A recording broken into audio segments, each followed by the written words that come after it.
क्या भारत में अब कॉमेडी करना अपराध बन चुका है?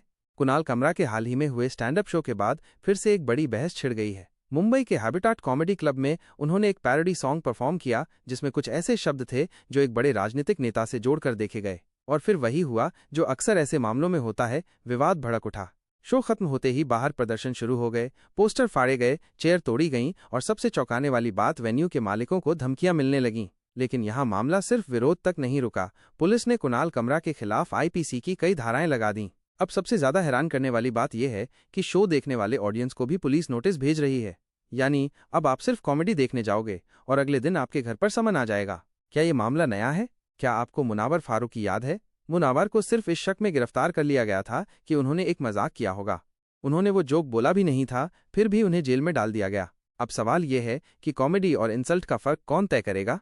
लॉ सभी के लिए इक्वल है या नहीं? जब कोई कॉमेडियन किसी पॉलिटिकल लीडर की मिमिक्री करता है तो देशद्रोह और सेंटिमेंट्स हर्ट करने के आरोप लगते हैं। लेकिन जब कोई पॉलिटिशियन देश के गद्दारों को गोली मारो जैसा बयान देता है तो एक्शन रेयरली लिया जाता है। क्या सटायर अब क्राइम है? क्या कॉमेडियंस को हर जोक से पहले पुलिस परमिशन लेनी पड़ेगी? क्या आर्टिस्ट को हर परफॉर्मेंस से पहले सोचना पड़ेगा कि कहीं कोई ऑफेंड तो नहीं हो जाएगा? अब इस पूरे मामले में एक बहुत बड़ा सवाल खड़ा होता है, फ्रीडम ऑफ स्पीच की असली परिभाषा क्या बची है? हिस्ट्री भी यही कहती है। जॉर्ज ऑरवेल ने लिखा था कि सटायर और पैरोडी समाज के सबसे ताकतवर हथियार होते हैं। चार्ली चैपलिन की फिल्मों ने हिटलर को एक्सपोज किया था, लेकिन अगर वो आज के दौर में होते तो क्या उनकी फिल्मों पर बैन लग जाता?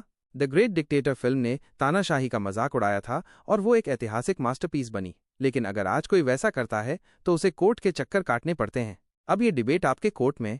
कुणाल कमरा सही थे या उन्होंने सच में एक हद पार कर दी? कॉमेडी और हेट स्पीच में फर्क कौन तय करेगा? क्या भारत में अब फ्रीडम ऑफ एक्सप्रेशन सिर्फ एक किताब का शब्द बनकर रह गया है? आपकी राय क्या है? नीचे कमेंट में बताओ और इस वीडियो को इतना शेयर करो कि हर कोई इस पर अपनी राय दे सके।